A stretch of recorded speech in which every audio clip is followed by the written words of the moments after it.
शपथ घेतो की महाराष्ट्र राज्याचा उपमुख्यमंत्री म्हणून माझ्या विचारार्थ आणली जाईल किंवा।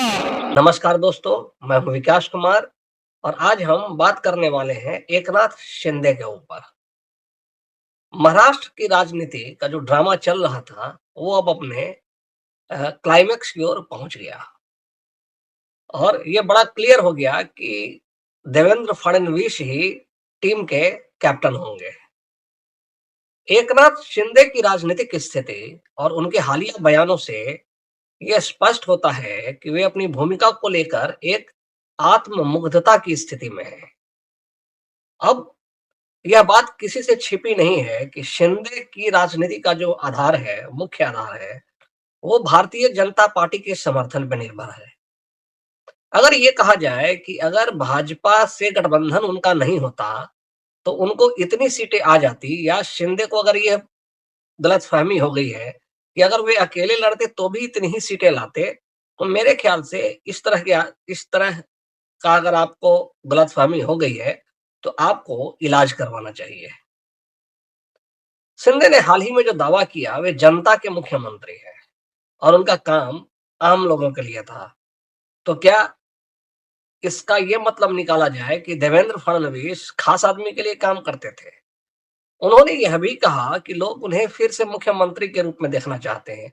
अरे भाई, कौन देखना चाहता है और किसने आपको बताया कि देखना चाहता है?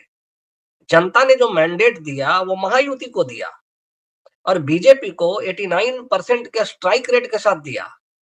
बीजेपी आज इस स्थिति में है कि वो अकेले भी सरकार बना ले, अगर थोड़ा बहुत जोड़ तोड़ कर ले तो। और जोड़ तोड़ भी नहीं करनी पड़ेगी। इनफैक्ट अगर बीजेपी और अजित पवार आपस में मिल जाए तो बड़े आराम से सरकार चल जाएगी और देवेंद्र फडणवीस ये काम बड़े आराम से कर सकते हैं।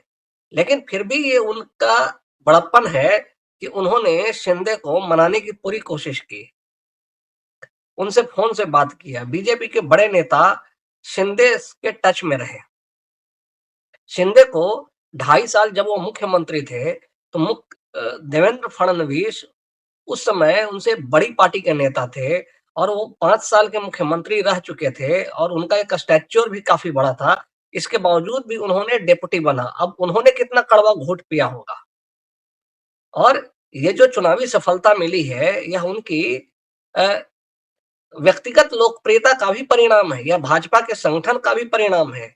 ये आरएसएस के जो प्रचार की शैली है, जो उसकी ताकत है, जिस तरीके से वो गांव-गांव, शहर-शहर में बूथ लेवल तक वो पेनिट्रेट करती है, ये जो जीत मिली है, ये उसी का नतीजा है। उनकी पार्टी शिवसेना ने विधानसभा चुनावों में करीब 57 सीटें जीती हैं, जबकि भाजपा को 132 सीटें हासिल हुई हैं। यानी शिवसेना के डबल से भी ज्यादा, और स्ट्राइक रेट भी उसका बेटर है। एक दोनों के सीटों को देखें, दोनों की संगठन की क्षमता को देखें, तो शिंदे की राजनीतिक हैसियत और देवेंद्र फडणवीस की राजनीतिक हैसियत में फर्क आपको बताने की या विश्लेषण करने की जरूरत नहीं पड़ेगी। लेकिन जब शिंदे ये कहते हैं कि वे मुख्यमंत्री बनने के लिए सबसे सही व्यक्ति है, तो यह ध्यान देने योग्य है कि भाजपा की शक्ति और रणनीति उनके पीछे है, तभी उनको इतनी भी सीटें आई। भाजपा ने चुनावों में एक मजबूत प्रदर्शन किया और इसके नेता देवेंद्र फडणवीस शुरू से ही बहुत क्लियर था बीजेपी की तरफ से कि अगर बीजेपी अच्छा करती है और सबसे बड़ी पार्टी बनकर उभरती है और सरकार बनाने की स्थिति में होती है, तो फडणवीस ही नेता होंगे। इस बात को लेकर के कहीं कोई भ्रम की स्थिति जो पार्टी हाईकमान है उसमें नहीं था। लेकिन पता नहीं शिंदे को इस बीच में कैसे ये भ्रम हुआ, या बीजेपी ने उनको शायद वो ठीक से कन्वे नहीं किया। इसकी वजह से आज शिंदे ने ये ड्रामा किया हुआ है और वो रुदन रो रहे हैं।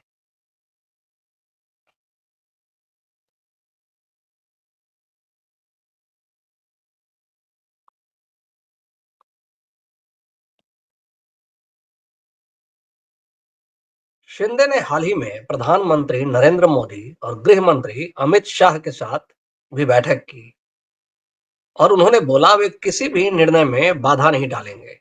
यह बयान उनका यह बयान स्पष्ट रूप से दिखाता है कि वे भाजपा के निर्णयों पर निर्भर हैं। जब उन्होंने कहा कि मैं किसी भी स्थिति में बाधा नहीं बनूंगा, तो यह संकेत मिलता है कि वे खुद को ऐसे नेता के रूप में प्रस्तुत करने की कोशिश कर रहे हैं जो अपनी पार्टी के लिए समर्पित है।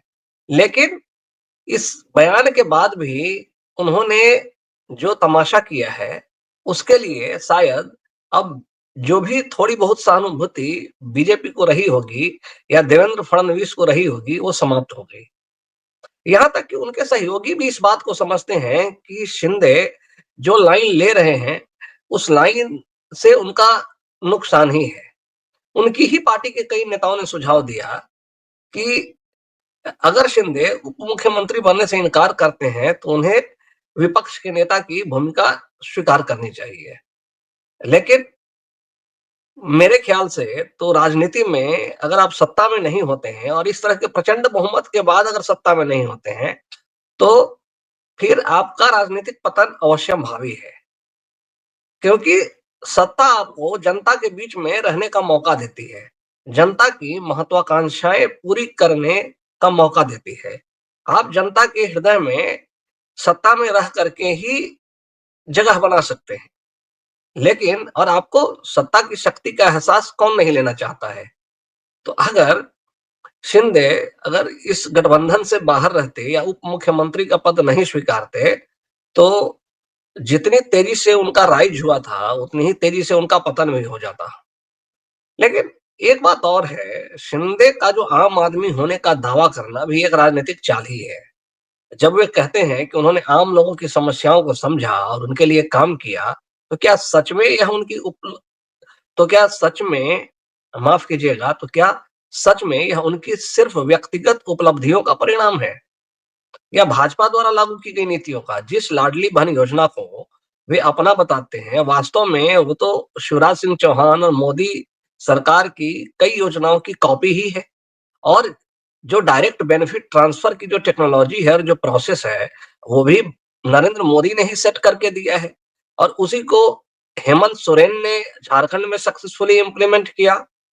तो क्या इससे वह योजना उनकी हो जाएगी? योजना उसी की होगी जिसकी पार्टी के द्वारा वो ओरिजिनली प्लान की गई थी और एग्जीक्यूट की गई थी। इस संदर्भ में एक बात और स्पष्ट है कि शिंदे अपनी भूमिका को लेकर के एक अतिवादी दृष्टिकोण भी अपनाए हुए हैं। वे खुद को एक स्वतंत्र नेता मानते हैं, जबकि असलियत यह है कि उनकी पहचान और शक्ति भाजपा पर ही निर्भर होती है। वो ज्यादा से ज्यादा एक चांद है, लेकिन अगर चांद को भ्रम हो जाए कि उसकी अपनी रोशनी से धरती पर उजाला हो जाए, तो इस पर क्या कहा जाएगा? यदि भाजपा ने उनको समर्थन देना बंद कर दिया, तो सिंधे की राजनीतिक स्थिति कितनी कमजोर हो जाएगी, ये किसी को एक्सप्लेन करने की जरूरत नहीं है।